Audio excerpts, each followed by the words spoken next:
बिस्मिल्लाहिर्रहमानिर्रहीम। अस्सलाम वालेकुम। आज हम लोग बात करेंगे, क्या रियल एस्टेट का फ्यूचर ख़त्म हो गया है? क्या रियल एस्टेट जो है वो दूसरी इंडस्ट्रीज़ को अफेक्ट कर रही है? और रियल एस्टेट का फ्यूचर क्या है? सबसे पहले आ जाते हैं, क्या रियल एस्टेट का फ्यूचर ख़त्म हो गया है?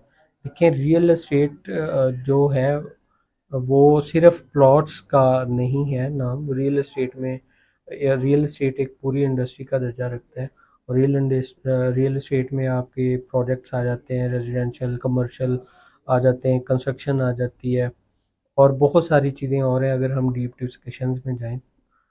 हमारे पाकिस्तान में जो सबसे बड़ा प्रॉब्लम है ना, हम लोग रिसर्च नहीं करते। हम लोग एक एक सुनी सुनाई बात को दूसरी जगह पे कोड कर देते हैं, बट हमारी कोई रिसर्च नहीं है, हमारी कोई स्टडी नहीं है। फैक्ट्स और फिगर्स को हम लोग नहीं देखते। अगर हम फैक्ट्स और फिगर्स की बात करें तो पाकिस्तान में अर्बन जो नीड्स हैं हाउसिंग की, वो सिर्फ और सिर्फ पंजाब में अगर कैलकुलेट की जाए तो 3,50,000 पर ईयर है, जबकि हमारी जो प्रोडक्शन है वो 1,50,000 है। ये कोई बहुत पुराने स्टैट्स नहीं है, ये बड़े रिसेंट स्टैट्स हैं। और आप ये गूगल पे सर्च कर सकते हैं, ज़मीन.com आपके पास सबसे अच्छा इस टाइम पे रियल एस्टेट के लिए पाकिस्तान में लोकल जो है। उसके बाद आप वर्ल्ड बैंक ही कर सकते हैं। वर्ल्ड बैंक ने बड़ी रिसर्च करके, क्योंकि जब भी कोई मेगा जो प्रोजेक्ट्स होते हैं उनके लिए आप लोन लेते हैं, तो वर्ल्ड बैंक है, आईएमएफ है, एशिया का बैंक, एशियन बैंक है, या दूसरे मालियाती अदारे जो होते हैं वो इन चीज़ों को चेकआउट करते हैं। जब ये सारे स्टैट्स आप करेंगे तो आपको फ्यूचर नज़र आएगा। देखिए, कोई भी बिजनेस है वो उसमें एक मेन रूल जो आता है वो डिमांड और सप्लाई का आता है। डिमांड और सप्लाई के रूल को अगर हम देखें तो हम लोग इतने ज़्यादा शॉर्टफॉल में, अगर हम नेशनल वाइज जो स्टैट्स हैं उनको करते हैं, तो हमारे 2.1 मिलियन जो है वो 2017 में हम लोग शॉर्टेज थी हमारे पास। और अब अगर हम रिसेंट देखते हैं तो ऑलमोस्ट 3.5 मिलियन पे चले गए। और 2047 तक हमारी जो ये शॉर्टफॉल है, ये ऑलमोस्ट आपका चला जाएगा 11.3 मिलियन तक, जो कि वर्ल्ड बैंक का वर्ड है कि जेट जेट रॉकेट की तरह आपका जो है वो ये डाउनफॉल जो है वो बढ़ रहा है। इन चीज ये तो हो गई स्टैट्स पे बात। सेकंड आप आ जाते हैं, आपने बिल्ड क्या किया पाकिस्तान ने, हमारी कल्चर ने, हमने इंडस्ट्री कोई और बिल्ड ही क्यों ना की कि जिसमें आपको ये ना कहना पड़े कि तुसी प्लॉट बेच रहे हो, तुसी ये कर रहे हो, या प्लॉटां ते ही लगे हो।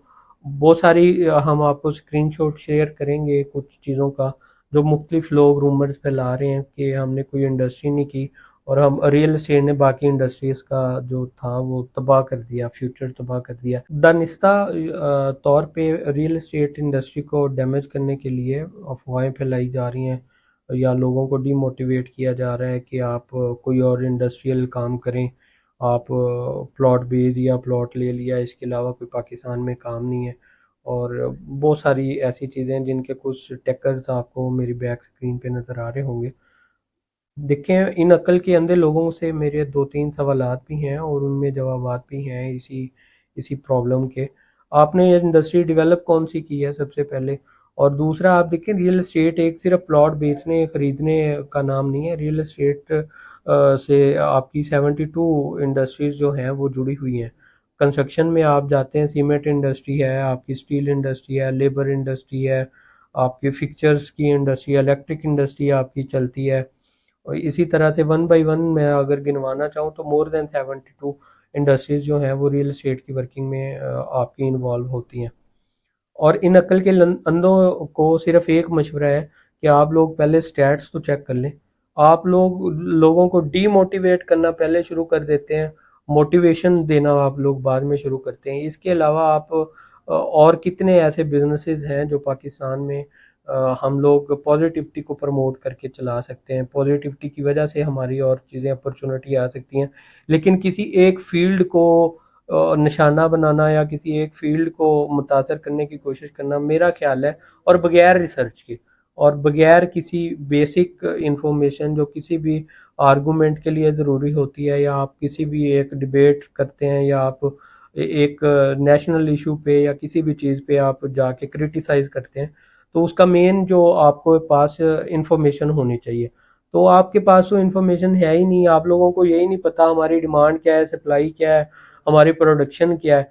देखें, आप रिसर्च करें, चीज़ों को लेके चलें। आपके पास जब आप रिसर्च करेंगे आपको पता चलेगा। आपके पास रियल एस्टेट में 72 इंडस्ट्रीज इन्वॉल्व हैं। रियल एस्टेट के अलावा कम पैसों में आप कितने और ज़्यादा जो मुख्तलिफ यूट्यूब चैनल सिखा रहे हैं या दूसरी चीज़ें सोशल मीडिया पे एडवर्टाइज आजकल वो ज़्यादा हो रही हैं।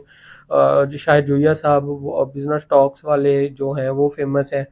उसमें तो आपके पास तो एक लार्ज नंबर पे अपॉर्चुनिटीज आ जाती है ना। लेकिन आप उन अपॉर्चुनिटीज को प्रमोट करें, उन्हें पॉजिटिवली करें। उसकी बजाय आप कह रहे हैं कि जी आप सारा पैसा इंडस्ट्री रियल एस्टेट में घुस रहा है।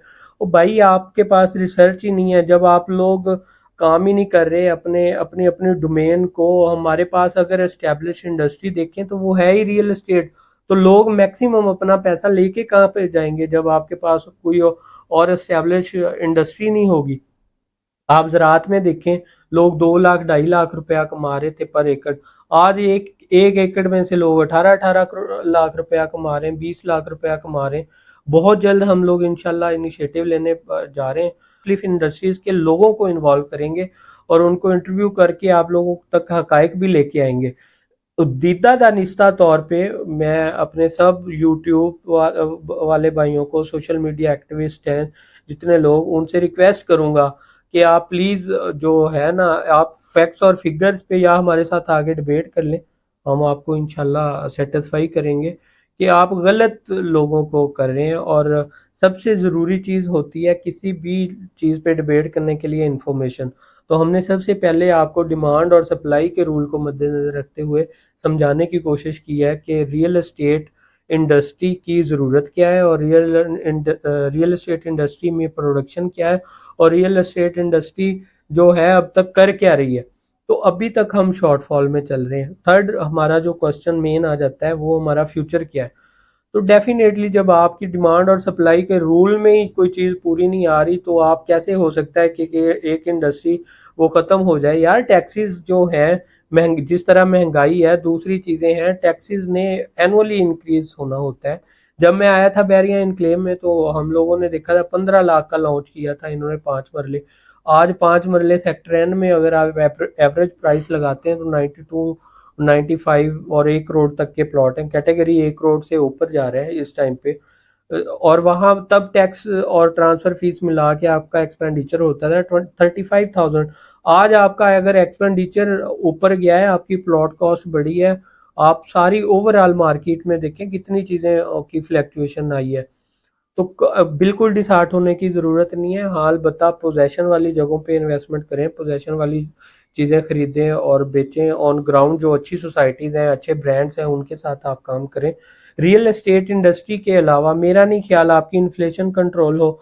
देखिए, अगर आप किसी भी इकोनॉमिस्ट से पूछेंगे, किसी भी इकोनॉमी की सूझबूझ रखने वाले इंसान से पूछेंगे तो वो आपको सुजेस्ट करेगा अगर आपने अफरात ज़र को कंट्रोल करना है ना तो सबसे पहले आप अपनी लैंड रिफॉर्म्स करें। लैंड रिफॉर्म्स यही होता है कि आपकी सबसे ज़्यादा लैंड रिफॉर्म्स की वजह से जो इन्फ्लेशन को सक करती है वो आपकी लैंड करती है।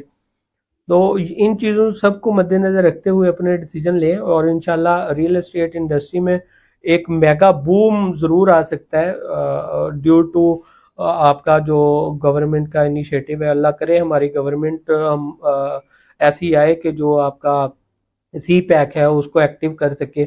अच्छा, ये एक और डिबेट है इंशाल्लाह नेक्स्ट वीडियोस में हम करेंगे कि सी पैक है क्या और सी पैक को हम यूटिलाइज किस तरह से कर सकते हैं और सी पैक का हमारे पाकिस्तान में बिजनेस कम्युनिटी को कैसे फायदा हो सकता है। एक रेडी बांध से लेके ना एक मिलियन डॉलर्स की जो कंपनी रन कर रहे हैं इंपोर्ट एक्सपोर्ट की, उन लोगों तक को फायदा है। बट हम लोगों को एजुकेट ही नहीं किया जा रहा। हाँ, एक चीज के पीछे हम लगे हुए हैं, एक सेक्टर हमारा रेवेन्यू जनरेशन दे रहा है विच इज 2.5 ट्रिलियन डॉलर्स। और हम उस अदारे के पीछे भी लग गए हैं कि यार ये इस अदारे ने डीमोटिवेट कर दिया है, इस अदारे ने दूसरी इंडस्ट्रीज को दबा कर दिया है। हालांकि ये फैक्ट पे मबनी बात नहीं है। Thank you so much.